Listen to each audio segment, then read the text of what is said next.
After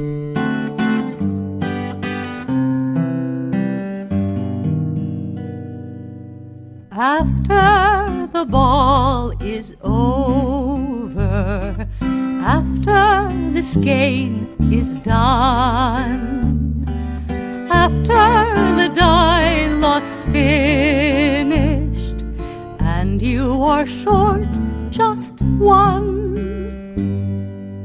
many a knitter has made a tearful and desperate call, pleading with their local yarn shop, go after that ball. Hello everybody, welcome to the Pen, Hook, and Needles podcast, episode 322. It is Tuesday, September 4th as we are recording a day late because we had a holiday here in the United States and my husband was off of work, so we were busy. I am Arlisha, also known as Lady Fernico. And I'm Talia, also known as Franciscan Gypsy. Want to welcome all new and returning viewers for the Fun in the Woman Cave. We are glad to have you with us. Now I'm hot. If you are new, we're glad that you found us, and we hope you find something that will bring you back, keep you coming back. And if you are returning, we're glad to have you back with us as always. If you are in the shadows, new or returning, please feel free to join the Ravelry group. We're Pen, Hook, and Needles on Ravelry. That's where all the alongs and the giveaways and all the camaraderie and stuff is over there. If you are watching us on YouTube, like many of you are, please do press the subscribe button on your right. I think it's below the video. And press the little bell to get your subscription notices. That will make it easier for you to know when we're podcasting and also to be found by other people who are looking for this kind of podcast. Okay, we have welcomed all our viewers. Do you want to say what's in your mug, or do I say it first? You say it first because you have more projects. Okay. Ha ha. I have in my, just a regular, this is my David's Tea infuser mug. It has a little infuser top part of it that's in the other room. This is my Plum Deluxe tea. It's chocolate hazelnut dessert tea. This perfect flavor combo makes it for a rich and delightful cuppa. All organic honeybush tea, cocoa nibs, hazelnut pieces, hazelnut essence, love, gratitude, no caffeine. And it smells amazing, and it's really, really good. And then... Do you want some? No, I'm good, thank you. In my dysautonomia awareness mug, this is actually going to be the first time I've had this one. This is Plum Deluxe Tea, Carefree Herbal Tea, Put Up Your Feet and Relax. And it's got green rubios, apple pieces, apricots, rose hips, hibiscus, raspberry leaves, cranberries, blueberries, calendula, blue cornflower, watermelon / peach / blueberry essences, love and gratitude. I thought that has, it almost looks like a cereal. It does almost look like a cereal. Looks good. So, let me just give it a little stir. Although I'm pretty sure the sugar is mostly dissolved by now. Mine's very hot.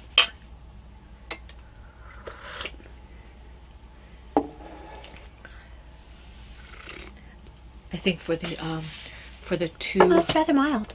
I think for the 2 cups, the 16 ounce, I think maybe 1.5 instead of the full 2. Mm-hmm. You can taste the watermelon. Smell the watermelon.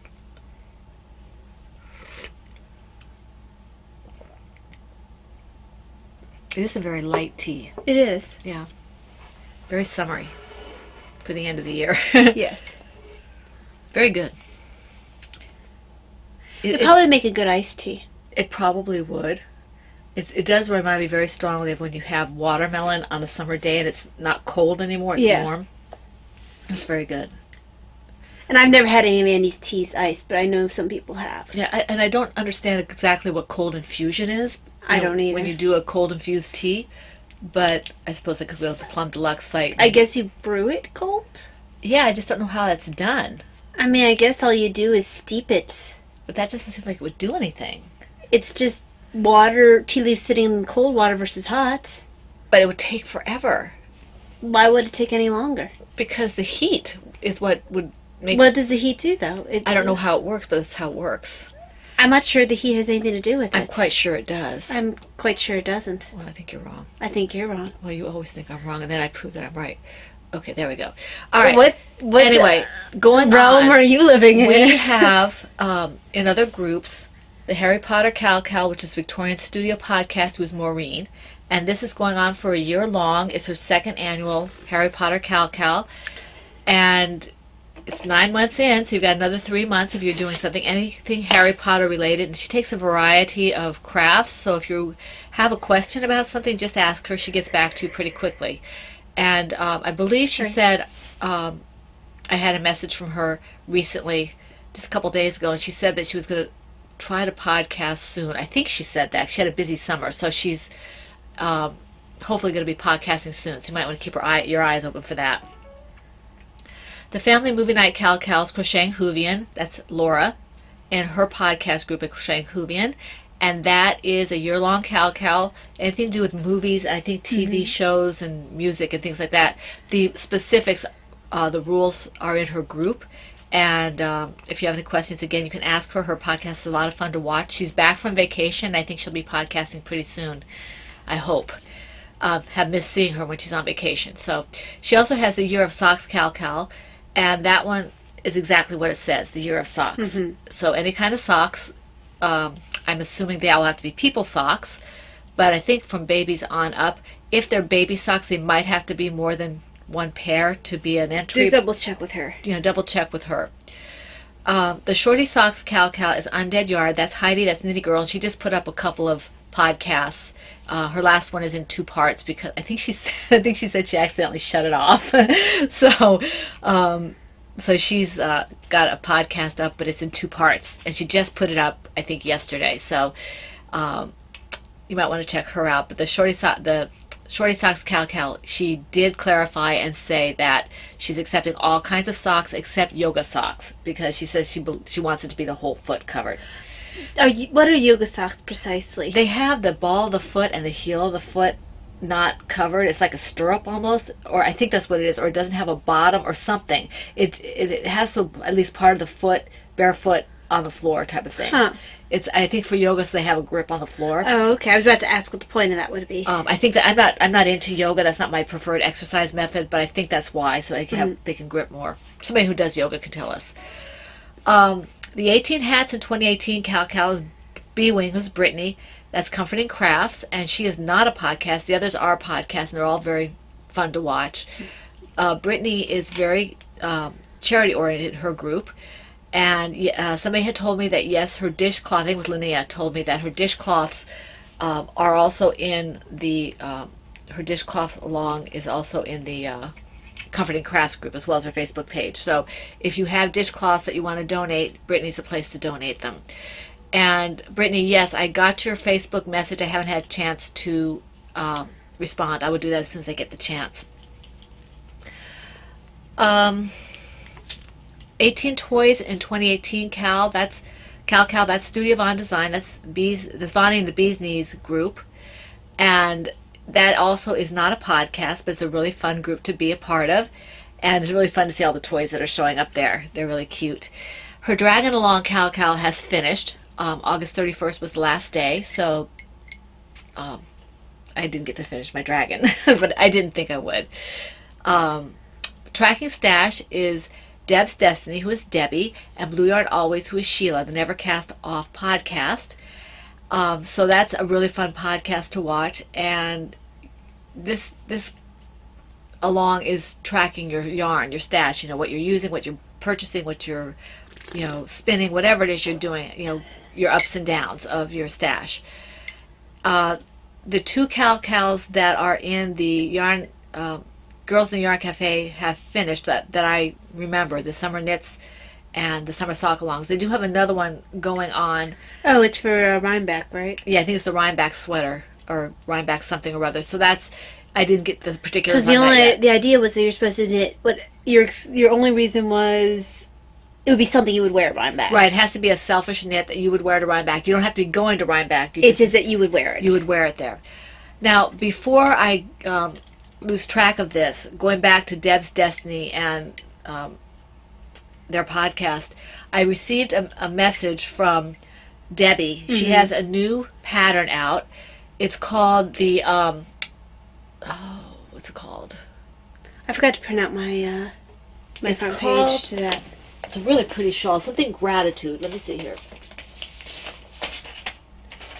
I knew I was forgetting. It's called to the print Good something. Life Gratitude Shawl.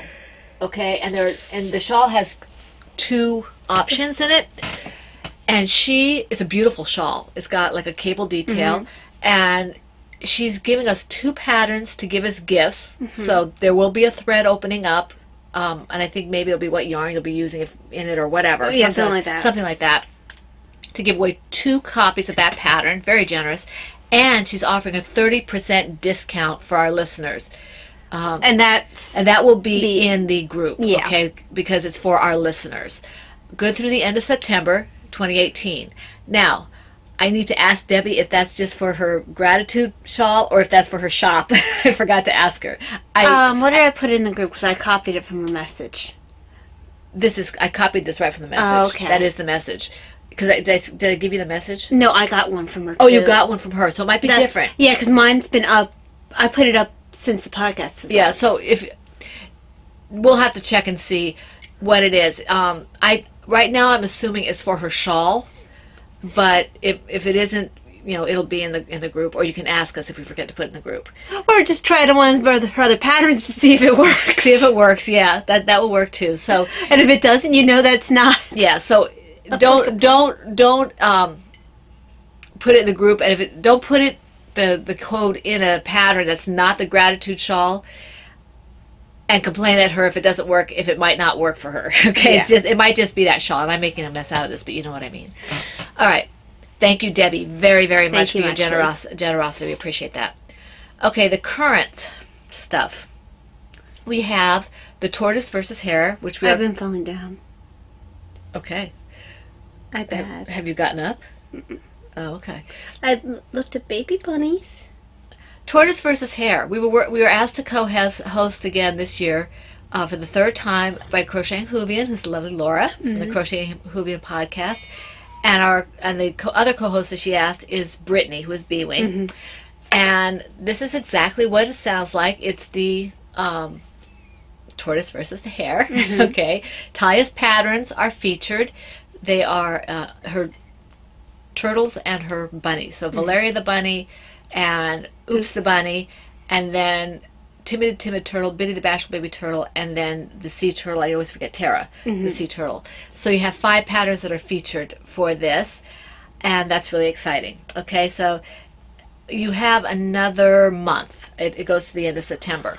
So go Team Tortoise. Team Hare. Things have been busy here, so we haven't been as active with this as we would have liked. Between injuries and medical and all kinds of other stuff, we really haven't had a lot of focus for it. But Basically work on whatever we absolutely feel like working with because that's where we're at right now. right, but we do love this along. It's one of our favorites, and we love seeing all the the chatter. Not as much smack talk this year, but we like. I think no one involved has the energy for smack talk this year. Yeah, but a lot of fun, a lot of cute bunnies and cute turtles all showing up. So that's really cool.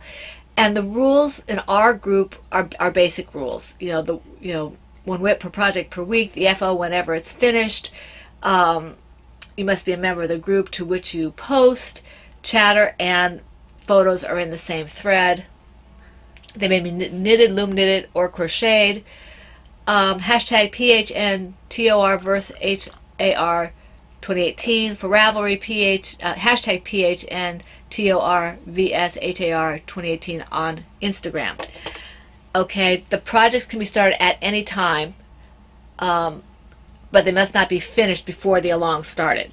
Okay, so you have to finish them sometime between July and September if you want to do that. You have to work on them during that time. They don't have to be finished. If you use Lady Vertical Creations yarn for the completed object, then the FO will be eligible for 2 chances at a prize. And if you team my yarn with Taya's featured patterns, it's eligible for 3 chances at an FO, at least in our group. Okay, I think Laura's rules are similar. We may have diverted a little bit, but usually our rules are pretty similar. Okay, but you just check it out. And we do have a couple of prizes. We have an Interweave Crochet 2009 collection CD, which is a collection of 4 magazines on disc. For the lucky winner of that, it's a crochet collection. And we have a skein of Happy Fuzzy yarn in the macaw colorway for a second winner. Okay, now the PHNT and Tails year-long Cal, that's our first year-long Cal. We really are enjoying this. I can't believe we're 9 months into this already. We only have 3 months left. That's really weird.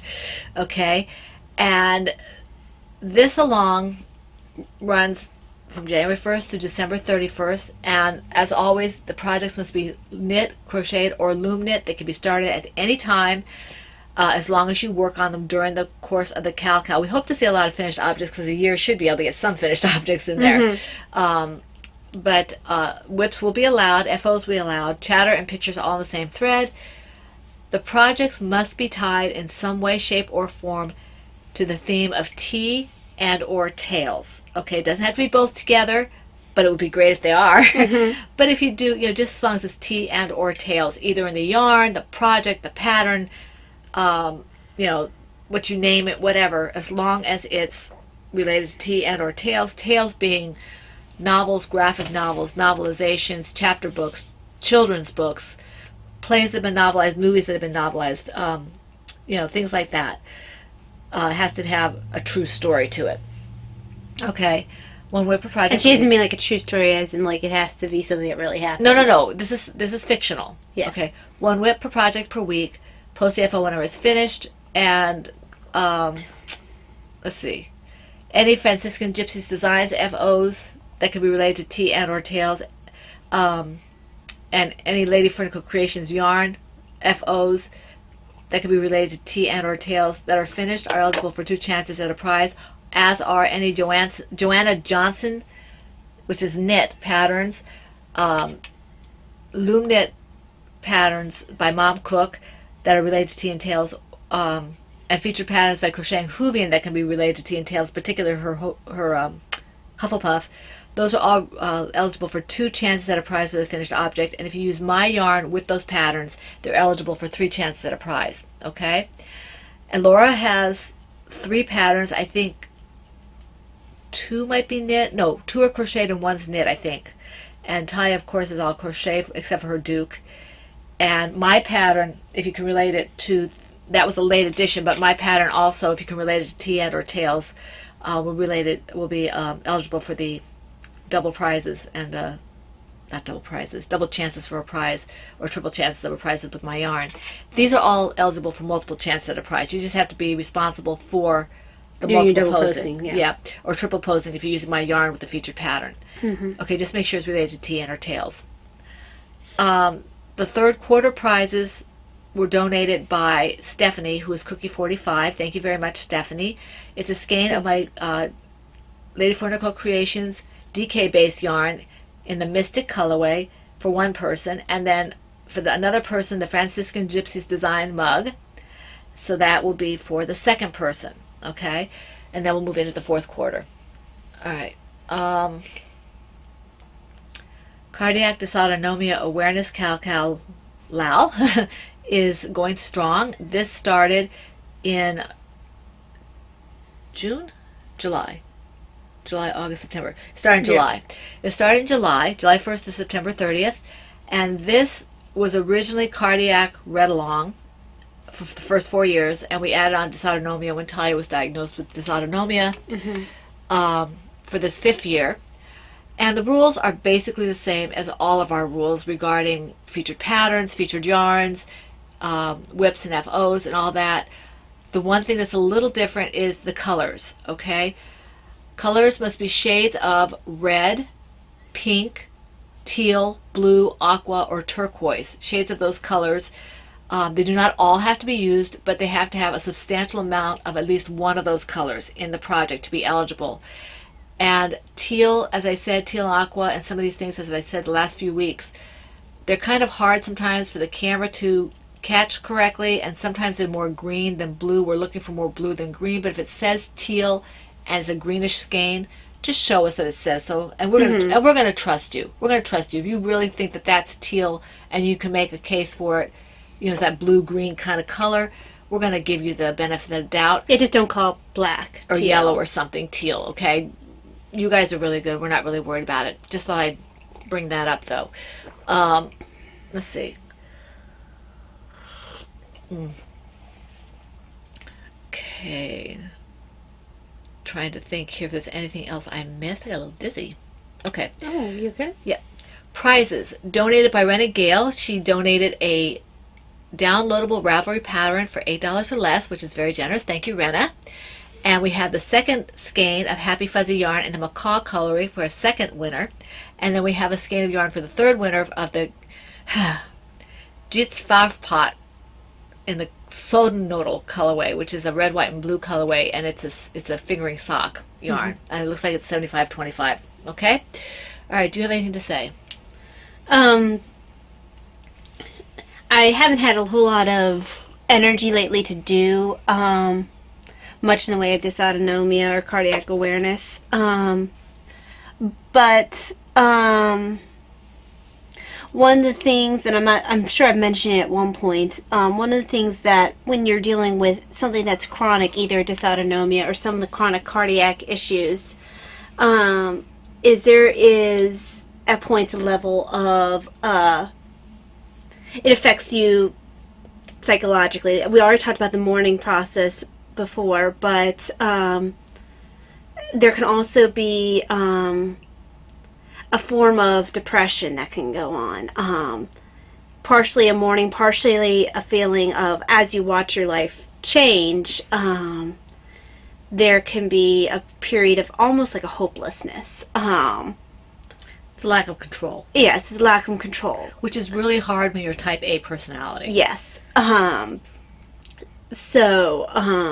it can sap you of all the energy that you have. And this could be whether you're dealing with dysautonomia or a diagnosis of congestive heart failure or any sort of chronic issue.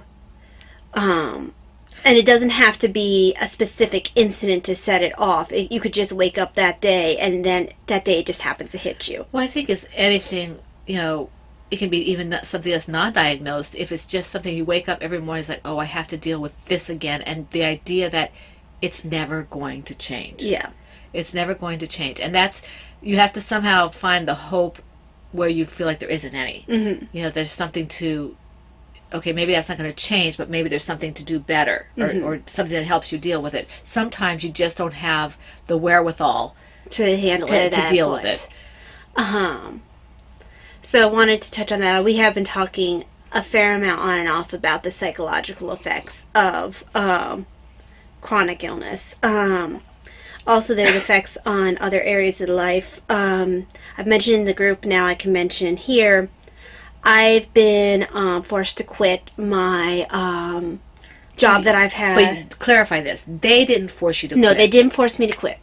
I felt that it was best for me to quit because of the effects of 12-hour night shifts on exacerbating the issues I already had with my health. Because of the dysautonomia, I had to quit the job that I've been working as a nurse for the past almost 10 years. Almost 10 years. Night shift, 12-hour shifts.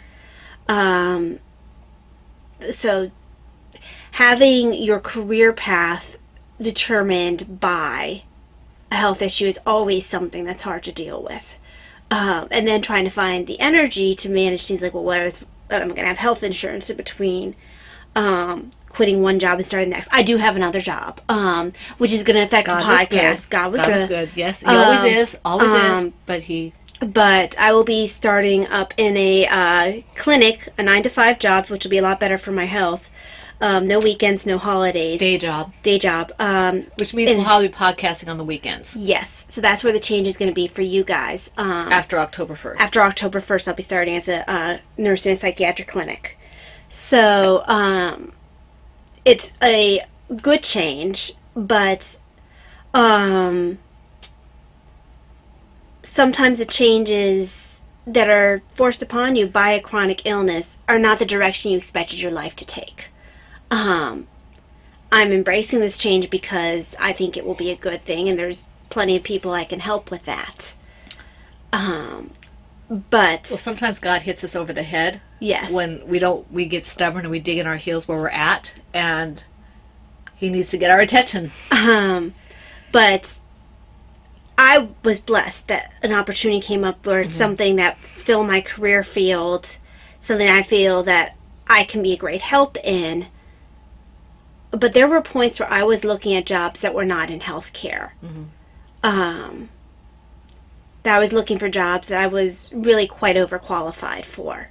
And it's frustrating because the people that and I found this when I was looking for work way back when my husband was remote and I had the kids, I want even part-time work, and they look at you and they look at your degree or whatever and they say you're overqualified, and they don't want to hire you because you're overqualified. I don't know if they think you're going to leave or what, but I kind of under the impression that if we want to have a job that's below our pay level, that's our business, unless they're really concerned that we're going to leave because we can't find anything better. Some people just, they need a change, or they can't do the job that they were wanting to be at that other level because of whatever reason, and they need to not take that option away from you just because they think that you're below your pay grade, so to speak. So yeah, there's just the fact that when you have a chronic illness, it doesn't just affect the specific issue of your physical health. It affects your whole lifestyle. The way my life looks now versus a year and a half ago, is vastly different. I have to sleep sitting up to help prevent me from having my heart rate jump to exercise levels every time I get out of bed. And that's with medication. I have to drink 3 liters of water a day. And those are just, I have to wear compression stockings every day. And those are just some of the changes, not mentioning the job changes, the mindset change when you know that any moment you can have a flare. So this isn't a pity me, this is just a point of you never know what anyone else is dealing with. Right. You can look perfectly normal on the outside, normal in quotes, on the outside, and you don't know what a person is dealing with. I think it's made our family, not that we were ever truly really judgmental, but a lot slower to judge somebody for something like parking in a handicapped spot when there doesn't seem to be anything wrong with them. Who knows what they might have. Maybe they can walk there, but maybe by the time they get out of the store, they're not going to be able to walk back out. You don't know. They have a heart problem. They have something that's going on. That kind of thing, where people just make an assumption where they don't have all the facts. So yes, when I share stuff, it's not meant to be oh, look at me, this has been so hard. This is just to raise awareness that something that is invisible can completely and utterly change the course of somebody's life. So not necessarily for a bad reason. Not necessarily in a bad way, but just that the complete face of it can change, because I'm living a completely different lifestyle than I lived 2 years ago, before any of these issues had come to full realization. So that's just remember that, like I said, when someone has a chronic illness, whether it's congestive heart failure or dysautonomia, COPD, whatever that happens to be, it doesn't just affect affect their breathing, their physical. There's multiple aspects of it, multiple choices that are affected, because they might not want to go out and hang out with their friends because it takes more energy to do that, and might be energy that they need later on. So they can't spare that. So maybe that person, it isn't that they are just asocial and don't want to spend time with you. Maybe it's they just can't spare that energy right now.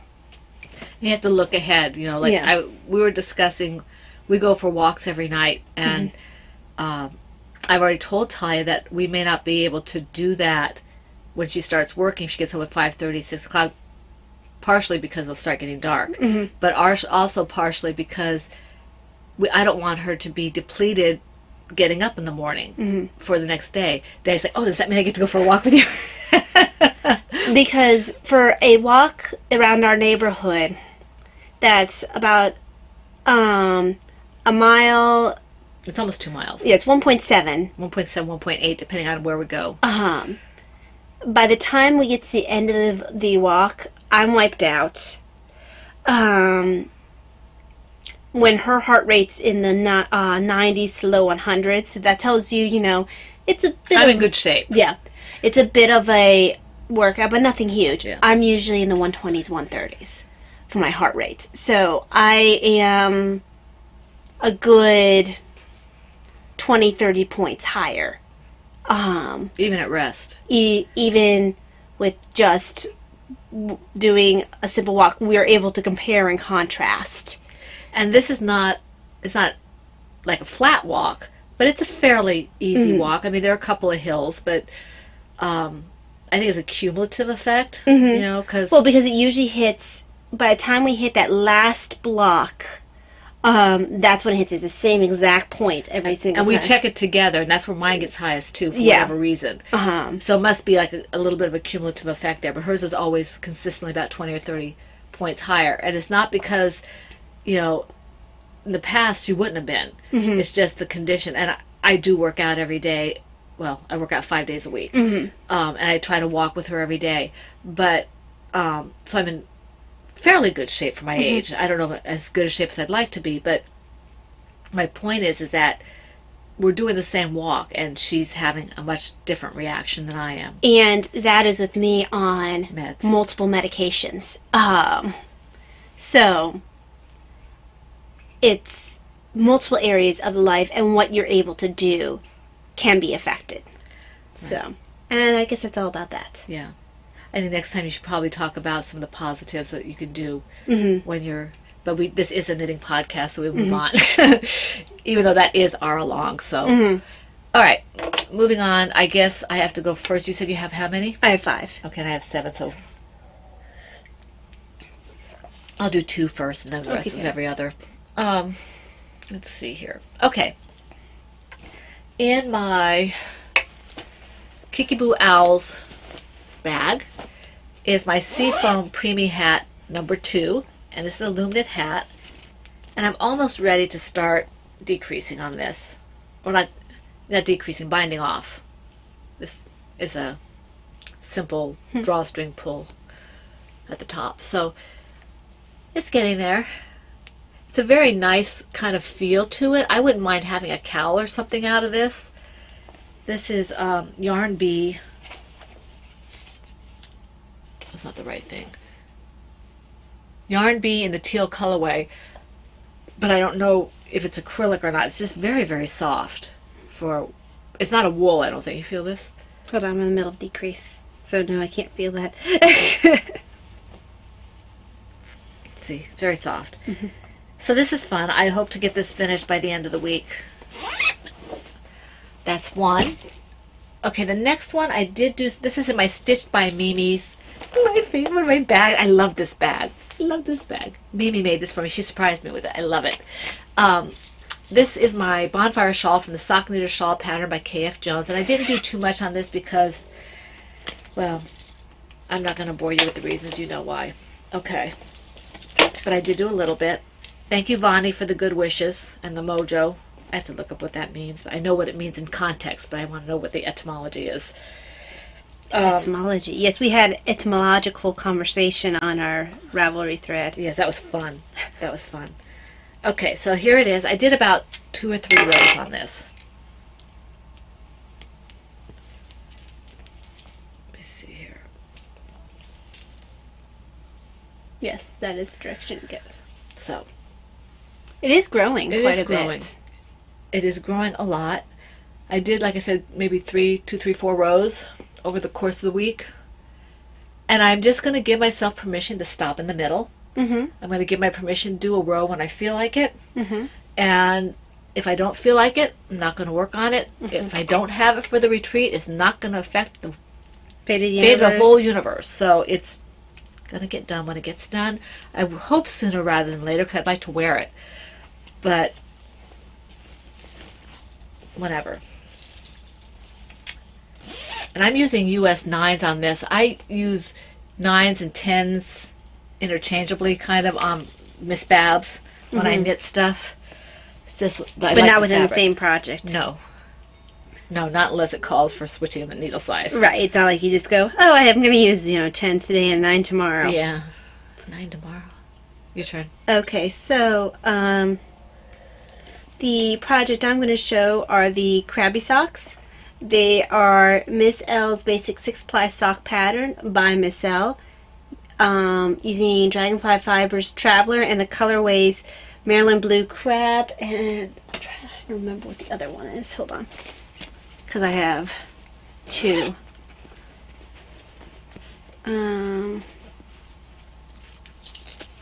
Rodeo is the other one. I'm using Kickaboo bags in the Autism Awareness bag. So, I'm well on the foot. Very pretty. I like the way the contrast looks nice. Yeah, I'm very happy with the contrast heel and the rodeo. And this way I'll be guaranteed to have enough yarn. And I'll do the toe and rodeo as well. Very pretty. So, I wish I had known ahead of time to do the cuff, but c'est la vie. C'est la vie.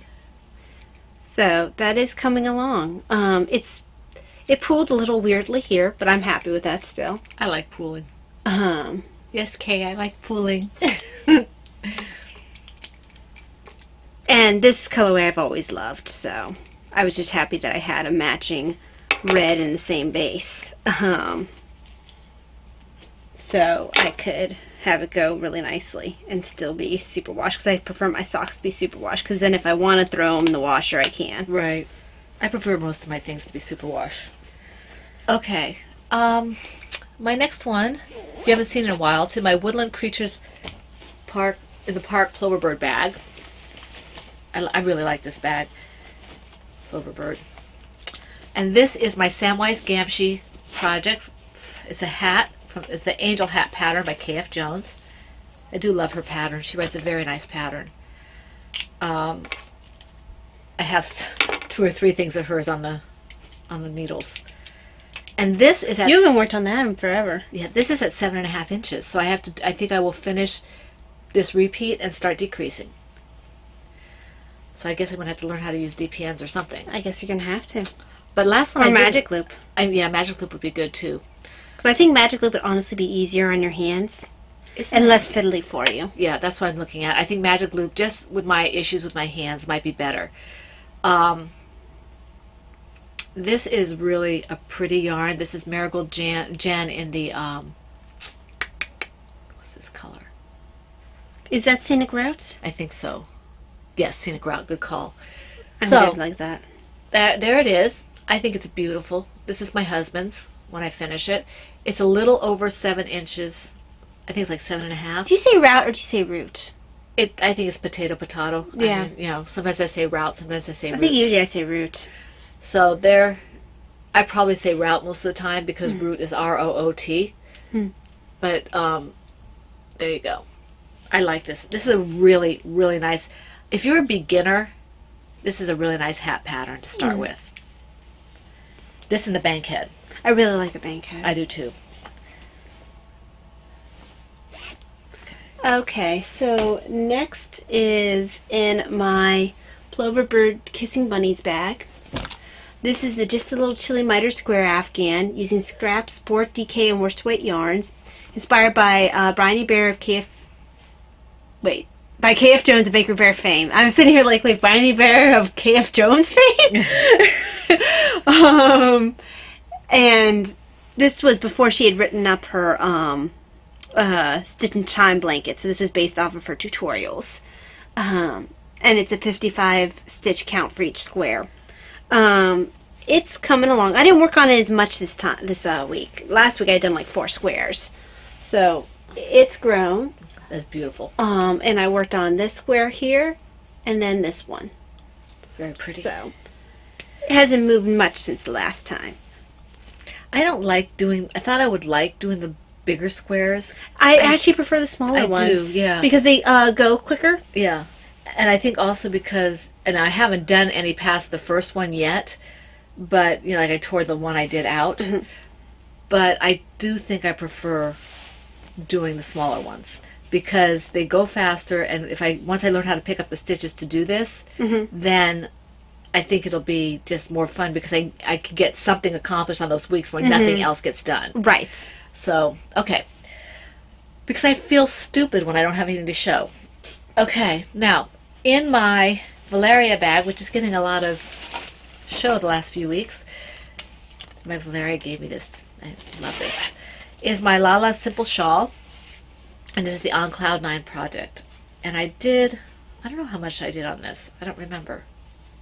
And this little DPN holder is by Blue Yarn Always is it Never Enough Bags? I always get the name of her shop mixed up. I'm sorry. I'm not sure. I think it's Never Enough Bags. No, it's Thank God for Bags. Yeah. Thank God for Bags. That's what it is. Thank God for Bags. She makes some really nice bags. She has a lot of Zodiac themed and stuff like that, but she has some nice things. Okay. So, I didn't do a whole lot on this. I think you're in the right direction before. It's such a classy shawl. I love this. And it's very dramatic. It is. I really do love it. And I am on my... As much as I love my blue one, I still wish I had stuck with my original thought, which is to do it like you're doing it. So I am Because it's using... just so classy. Let me see what yarn I'm using. I get them all tangled up. This one, I'm using this skein. I have 4 skeins of yarn. This is my second one. And it goes pretty quickly once I start working on it. So, because it's a bulky yarn. And it's really soft. I just love it. It's such a pretty, pretty pattern. It's going to be so nice if I can get it done for the winter. Mm-hmm. Just put this together here. These are my Chow Goos, and these are size 10.5. I probably could have used an 11 on this yarn. But I do like the fabric that's coming out. Well, that's probably good you went with what it's called for. I'm not sure if it was called for or not. I think it said whatever you could gauge with. I don't remember. I have to look. I don't think gauge is critical for this as long as you it's not. have the yarn. So, it matches my bag. All matchy matchy. So in my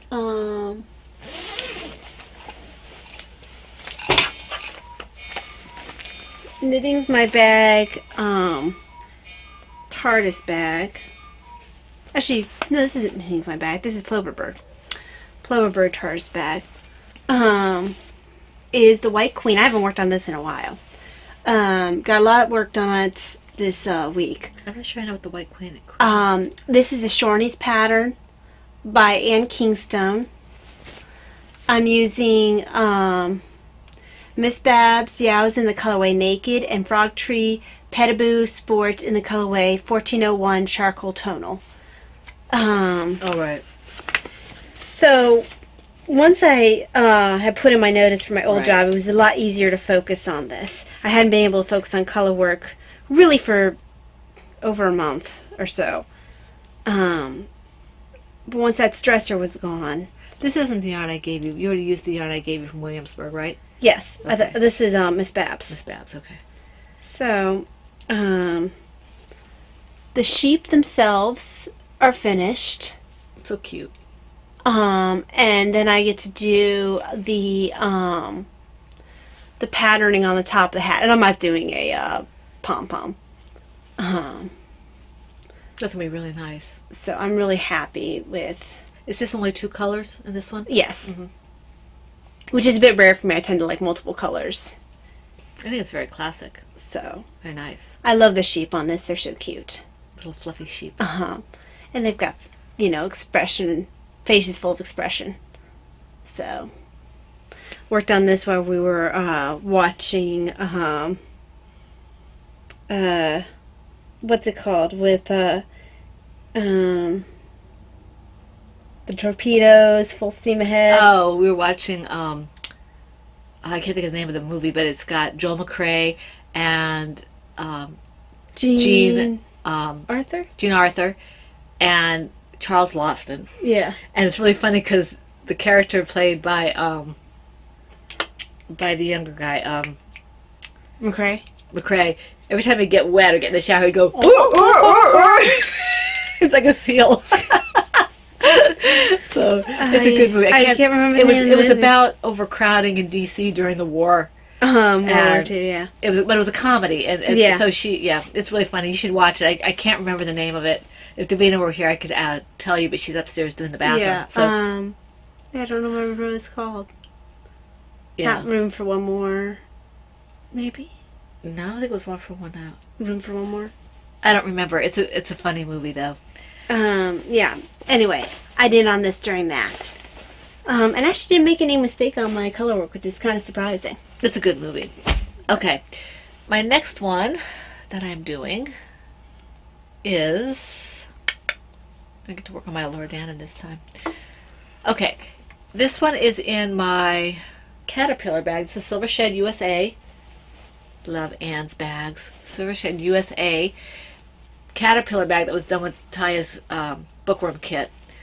And this is the Tangerine Dreams Preemie Baby Hat. And I'm luminating this on a fine gauge Dalum loom. This is worsted, Bravo worsted in the orange colorway. So I didn't do a whole lot. I did a little bit. You can kind of see where it's starting to show underneath the bottom here. Yeah, just starting to show a So little. starting to That's show a itty little bitty. bit. Yeah, but it fits Jimena, so Yeah. it'll fit a baby. And this is starting to get a little bit messy because Brava tends to fall apart a little bit as you use it. I love the yarn, but it does tend to do this when you're using it. I'm not sure why it does that, but it does. And you can stop looking that up now. Hang on, it's let's see, overcrowding in DC. Why don't you just look up Joel McCrea That's the name I couldn't or remember. Gene Arthur? I have Gene Arthur. Joel McCrea. And I was spelling Laurie's name wrong. Lawton. Lawton, that's why. The more the merrier. Yeah, the more the merrier. Great movie, very, very funny. Old, I think it's came out in the 1940s, I think. It is 1943. 1943, yep. Yeah, really cute movie. And the way they dress back then, so I love classy. the way they dress, yeah. Pulling up my show notes again. Gene Arthur always Because plays- she looked cute in every single outfit she Yeah. had on. Yeah. Well, she would look cute in anything anyway. True, because Yeah. it's Gene Arthur. But She had a little squeaky voice. she always sounded like a little girl. Yeah. Okay, so in my Plover Bird Turtles bag Turtle. is Chirp, the Chirp hat, Diana's hat pattern by Joanna Johnson. That's yours, not Davina's. Yes. She keeps forgetting and keeps going, oh, I really like that hat. And I'm like, that's great. It's mine. I'll start your pink one when I'm done. Because I let her choose from my stash the yarn she wanted for her next hat. Because And she's I- used to most Diana's hats that I make being hers. And you may see a Drama Queen 7 colorway eventually because she gave me all the colors that I can use in the hat, and if it is too problematic with the bleeding, then she gave me alternates of colors because she really wants this color. So I'll probably make it either in a sport weight or a fingering weight so I can give it to Talia so she So I can can make make a something Diana's hat, Diana's yeah. hat for it. So I'm using Miss Babs Yow's in the colorway Chirp. And I mean, it's kind of a boring hat right now because it's just plain. But That's it's gonna match my shawl that has this colorway in I don't it. think it's boring. I think it shows off the stitch definition. It really well. does. It does. It reminds me of the 7th hat in that way. It's very. In some ways, it's quite similar. Although the 7th hat has more patterning. Blair and I used to make so many of those 7th hats. Yeah, I remember. I think I'm done with my tea. Okay, let's see. Oh, I have a little I'm bit almost left. done with mine too. Okay, my next one is in my Mama C. Owl's bag. And this is September the Baby Turtle from the Biddy the Bashful Baby Turtle pattern by Franciscan Gypsy Designs. And I just did a little bit. I think I did maybe 2 or 3 rounds. No, I think I did 2 rounds. I'm really close to doing the part where you, just before you do the color change, you know, where it stands out a little bit. So this is Marigold Gin, I think. No, this is Dragonfly Fibers in a leaf colorway. And then I've got Marigold Gin in a green colorway. I think it's Sheaf. Is that right? I don't know. No, wait a minute. I've got the ball bands in here. I'll tell you what it is. Give me a minute here. Dragonfly Fibers Traveler in the Sheaf colorway, Marigold Gin DK in the fresh colorway, that's the green, and Madelinetosh DK in the liquid gold. So this, and then a green and a gold.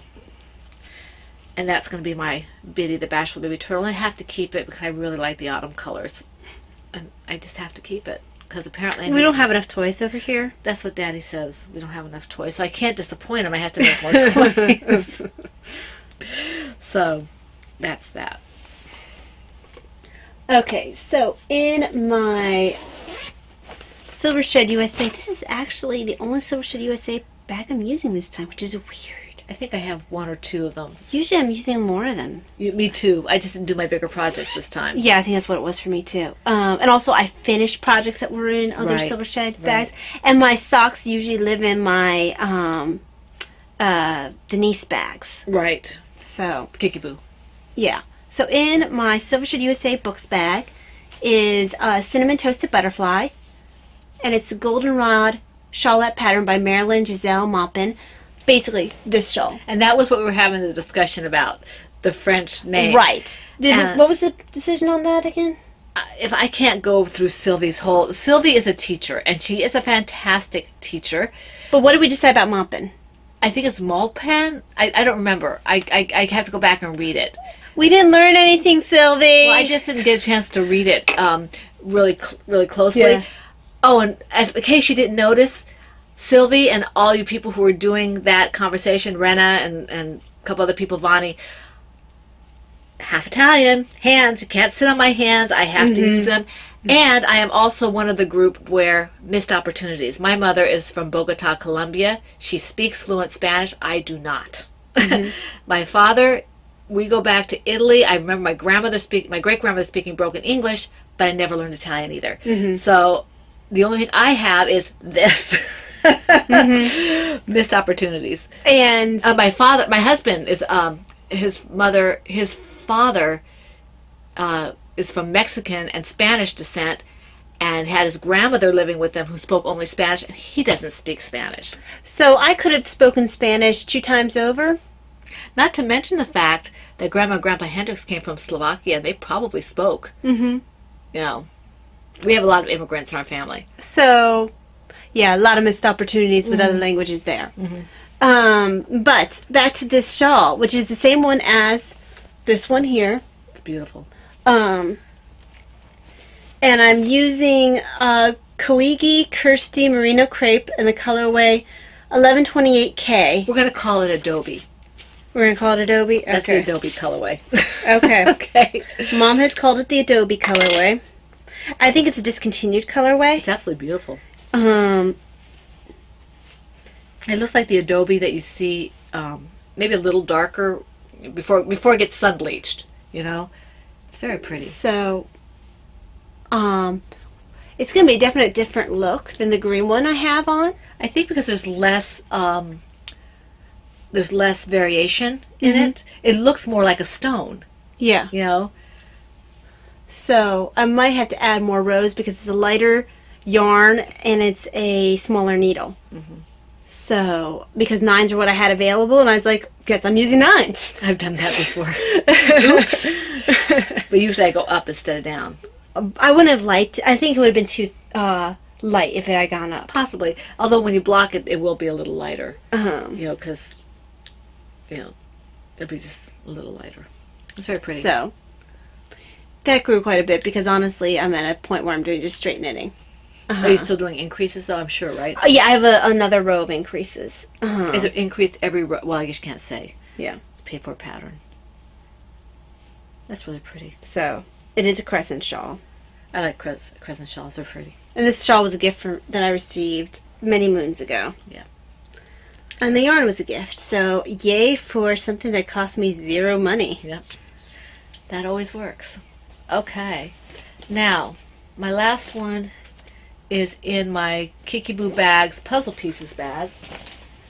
And this is it's a charity dishcloth, and it's out of my own head, so the pattern's gonna be a little strange, but it'll work, and I think it's kind of fun. You know, it's just, this is the main color. It's kind of a big dishcloth, and the edges will be in this. I hope to get this to Brittany eventually. Like sand. It does kind of look like sand. So I'm having fun with this. It's cotton, so it's a little hard on my hands, but I think I did 3 or 4 rows of this last night while I was talking to Daddy. So, okay. FOs. Okay, do you have any? Mm-hmm. So do I. But what's yours as opposed to what's mine? Oh, okay. I guess I can go first. In my, although mine's cuter. That's debatable. In my Sea Turtles bag, this is Knitting's My Bag, extra large sweater size bag. This is Roly Poly the Owl. It used to be called Hedwig, and it used to be a basket. And I decided that I wanted to make it a toy. So this is Roly Poly the Owl, and Davina said, "Why did you call it Roly Poly? It's not fat." But it's Roly Poly the Owl, and I just love her. And she makes me very happy. I decided I didn't want a basket. And it always looked like it could be a toy very easily to me. So I put in my project notes on my pattern page, that project page, that this could very easily be 2 patterns in one. You can make the basket or you can make the toy. And I decided to make the toy. And the nose was my own. It had a it's not a nose, it's a beak. Beak. It had a embroidered beak, and I didn't feel like embroidery because it hurts my hands with that little needle. So I went ahead and crocheted a beak. Why do you keep calling it nose? I don't know. It's an owl. It is an owl. It's so pretty. I like it. It's soft and squishy. So that's that. And I finished Mom's socks. Yay! I did run out of yarn for the toe, but Mom had the same colorway and the same base, so she has 2 socks. 2 socks. And 1, 2. This is the pattern she prefers to wear anyway. It's the pattern I prefer to wear. So now she has 2 in that pattern. Because I think Heidi's are Heidi's are the, yeah. The other one are the slouchy ones, I think. Yes. Yeah. Well, no. I don't know if they're slouchy or not. They're different pattern. But it's a different pattern, but I don't think I'd made the slouchy ones for you because I made 2 pairs of slouchy ones, and then I was like, this takes too long, and I never made any more. So there you go. Socks for me. Socks for me. Thank you. You're welcome. Pretty socks for me.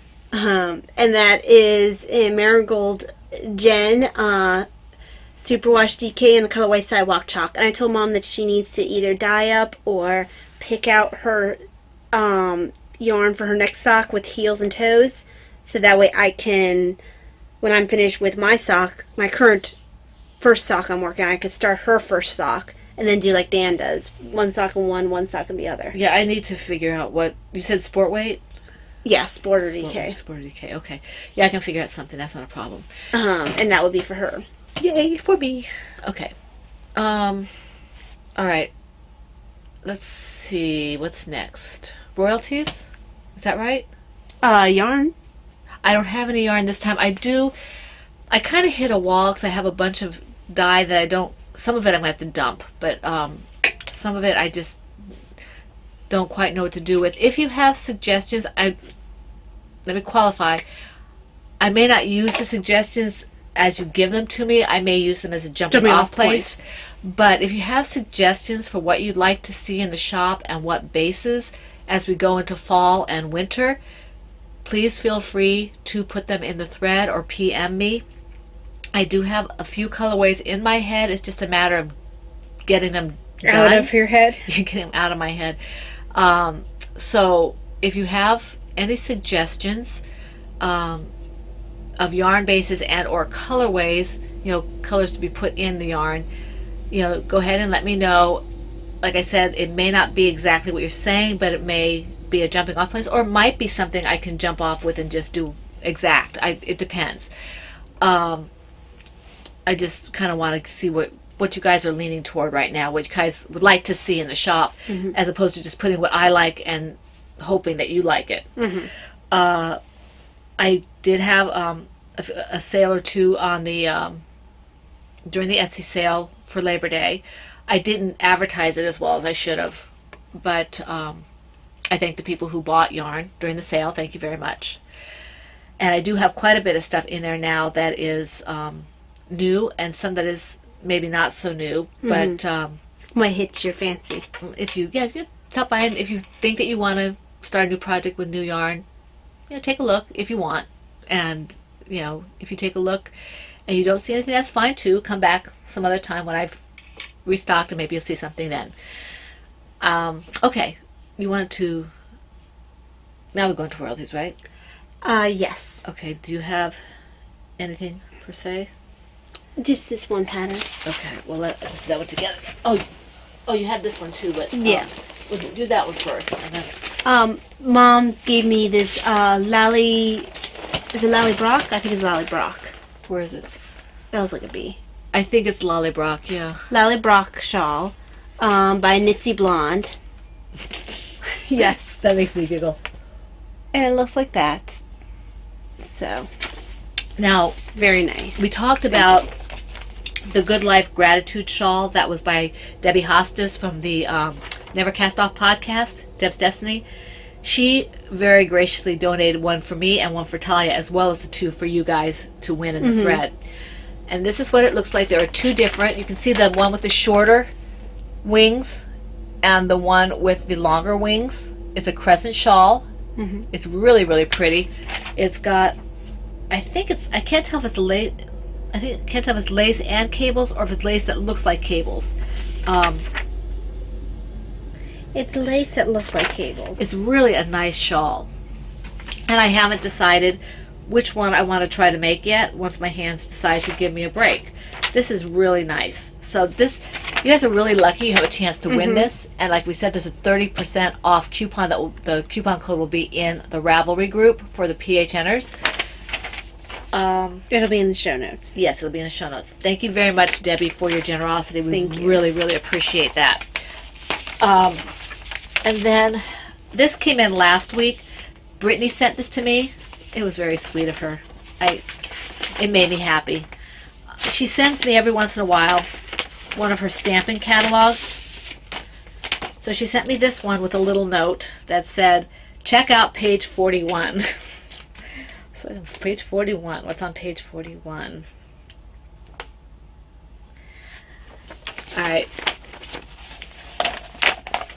Can you guess which thing I'm supposed to look at? I bet you have no particular clue, right? I want that owl. I want it. I must have the owl. Maybe the tree branches too. Well, the owl needs to be on a tree branch. I'm not sure. It's a stencil, isn't it? It looks like it might be a stencil. I think it's a stencil. That's kind of cool. No, it's a stamp set. Huh. Night owl. Then listen.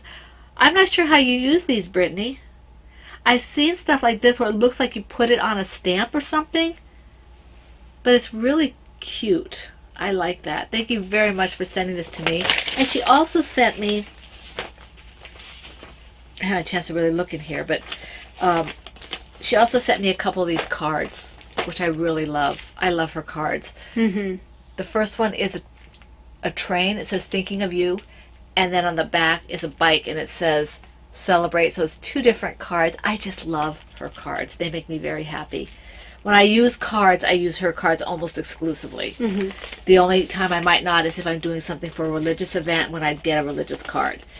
But this, I use one of Brittany's cards for my thank you note for my interview. Yeah, I use Brittany's cards for almost all my correspondence. I don't do a lot. I'm a horrible letter writer. But when I write notes, I tend to use Brittany's cards. They're perfect size. I love what's on them. if you need cards, and this is a shameless plug, Brittany does have them, and she has a Facebook page that I forget what the name of it. Stamping with Brit, Something like that. I'm sorry, Brittany, I'm doing a horrible job with this. If you want her cards, look on her Facebook page. Yeah. Okay? Even if you look at Brittany herself, you should be able to find it from her regular Facebook page. So, or Comforting Crafts or something. I'm pretty sure it's Stamping with Brit. I think so. Amazing card maker. Love her dearly. Okay. Now, I'm going to save the one that, the quote-unquote best for last. I went to Books A Million a couple weeks ago. We were talking about this. And I'm getting back into my writing. And so I found this. The Writer's Workbook.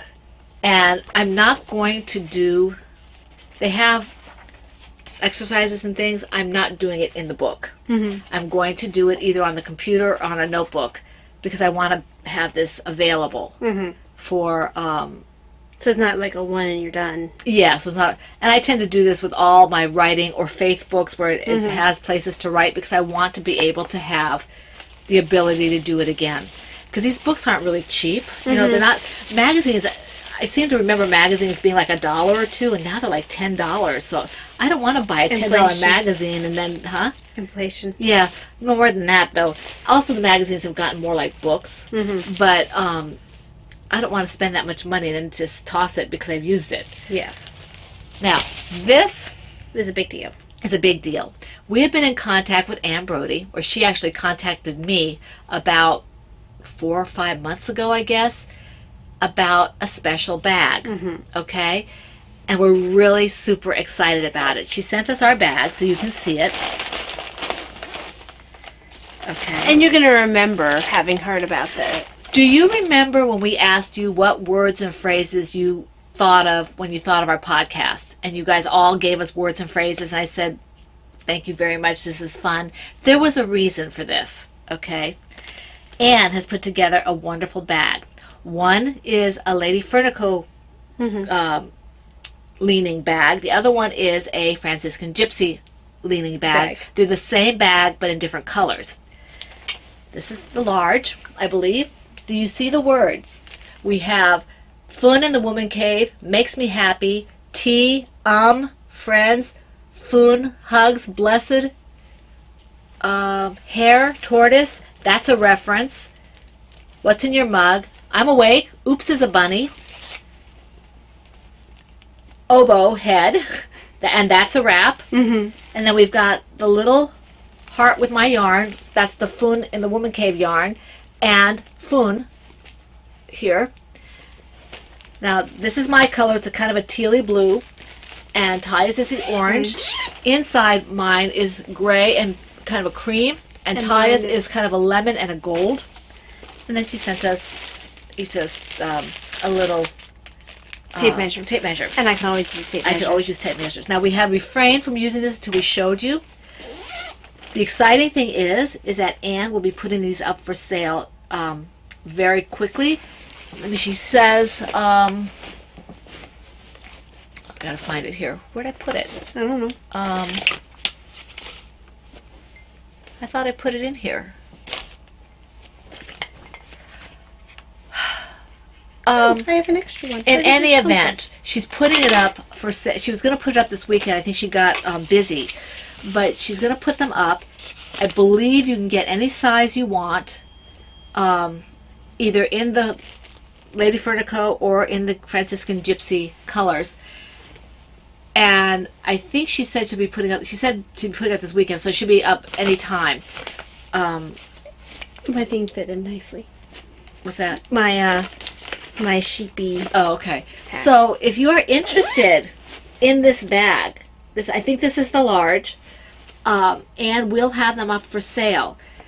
If she's not got it up, ask her about them. Okay? Exactly. Ask her and tell her which color you prefer, whether you prefer the blue one or the orange. I prefer the orange. And she will be able to do that for you in the size that you want. I think she's going to allow you to do whatever.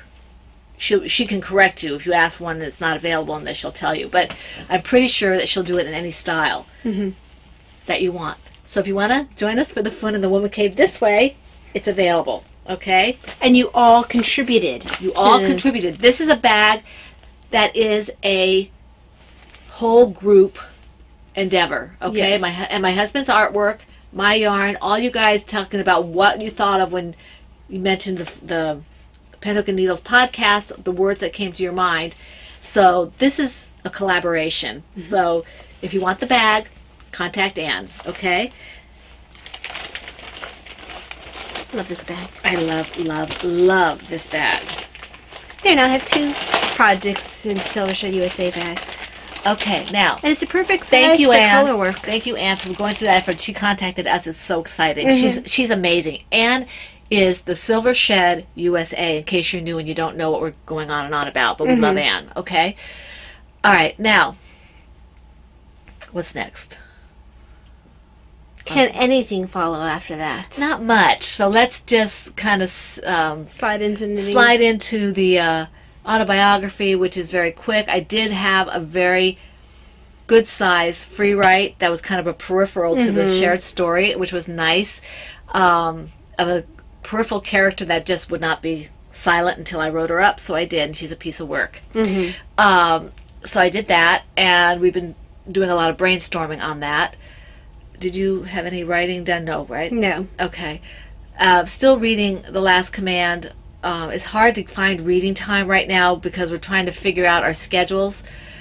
And plus, in my new job, I need to wear business casual for the first time ever, so I need to start looking for clothes because I have never worked a job where I don't wear scrubs. Yeah, so we might actually be going shopping later on today, to not Winchester probably, but to Cato's or something here in town, to get her started on that. Okay, knitting ephemera. Okay, this is kind of a long one, so I might split it So in 2. I should take a nap? You always take a nap. How will I know the difference? Meow, meow, meow, meow. No. Get off of me, you oboe head. Meow, meow, meow, meow, meow. Oboe head. Meow, meow, meow. I can't read with you on my shoulder. Besides, it sleeping. hurts. I don't care. I'm sleeping. You're only sleeping. It doesn't bother me. Sleeping. All right. Okay. All right. This is William Lee, Spurned for a Skein. If your significant other complains that you're more interested in your knitting than in him or her, tell the story of Reverend William Lee. Lee was a 16th century English curate who invented the stocking frame, a machine for knitting stockings. Did I read this? I have absolutely no idea.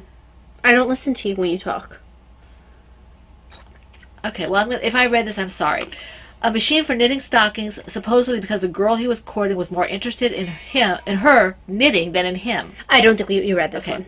The curate is said to have fallen deeply in love with a young lady in the village who failed to reciprocate his affections, and when he visited her, she was accustomed to pay much more attention to the process of knitting stockings and instructing her pupils in the art than to the addresses of her admirer. Might be that she just wasn't into you, dude. This slight is said to have created in his mind such an aversion to knitting by hand that he formed the determination to invent a machine that should supersede it and render it a gainless employment. For 3 years he devoted himself to the prosecution of the invention, sacrificing everything to this new idea.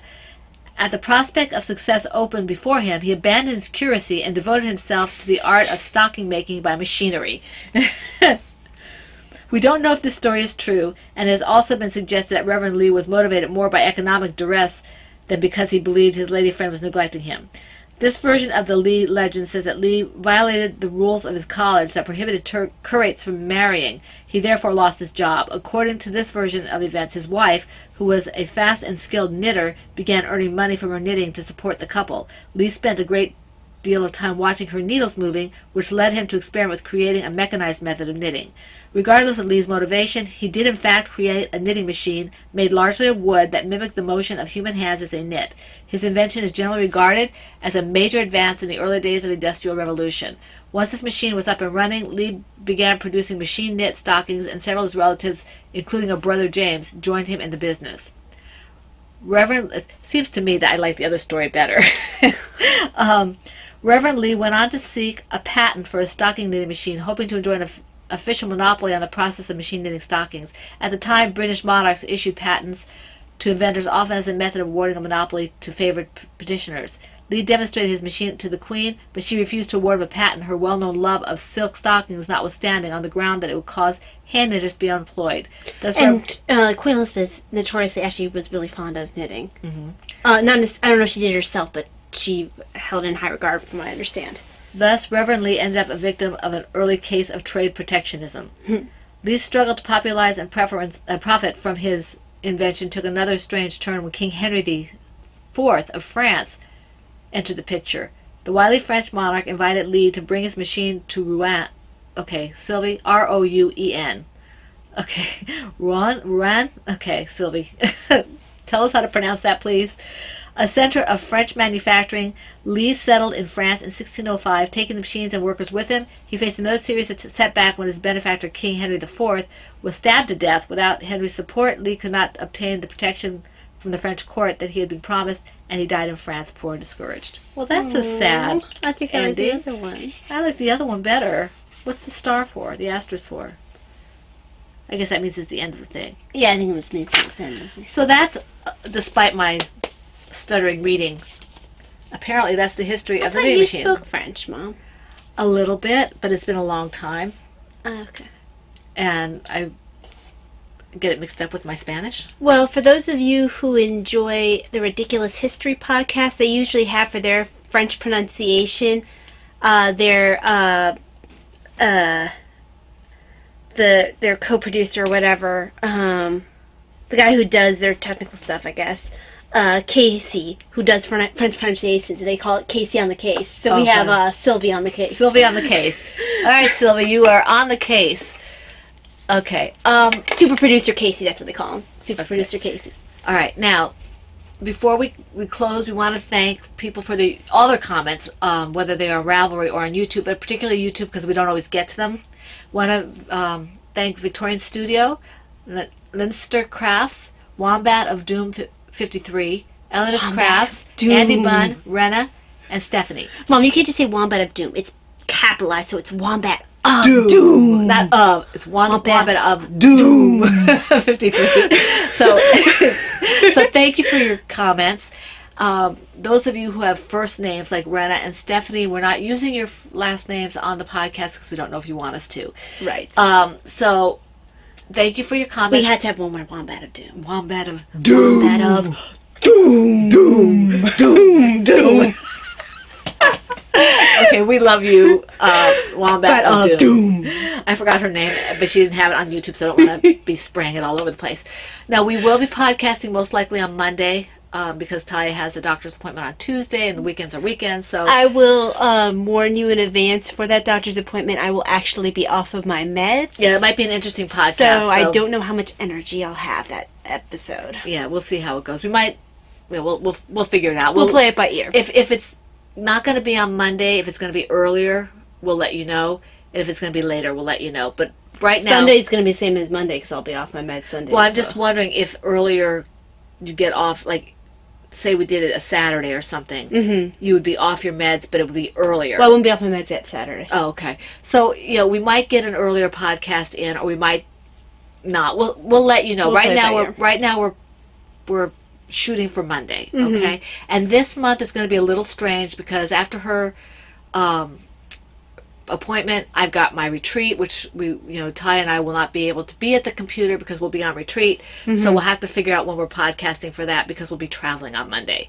And then the next weekend we have the Fiber Festival. And then after that, it's on weekends only, guys. Yeah. So we'll probably have to podcast on Sunday after the Fiber Festival because you work that Monday. Yeah. So it's going to be a little bit, not erratic because we're going to do it every week, but it's going to be a little, possibly a little fluid about when it's going to be until October hits. Yeah, and then we'll be in a schedule of probably doing it on Saturday or Sunday. So simply because I won't be able to do it during the week. Right. So, and once the weather hits, like we don't go places much in the winter because it's cold and nicky and sometimes snowy. So, we might actually do it on a Saturday if we're not going anywhere. But Saturday or Sunday after October 1st.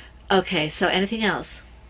No, that sounds good. Okay, please think about whether you like the bag. The bags, Anne's bags are lovely. Please think about the colors that you'd like to see in the shop. And You like the orange bags best. Oh, no. Yes, you do. I've got my... Yes, you do. Yes, you do. Okay, so that is all for that. Let me know if you have any color preferences for colorways and bases for the upcoming fall, winter. And in the meantime, we will hope to see you back here for the Fun in the Woman Cave next week. This is the Pen, Hook, and Needles Podcast, episode 322, and that's a wrap. Bye.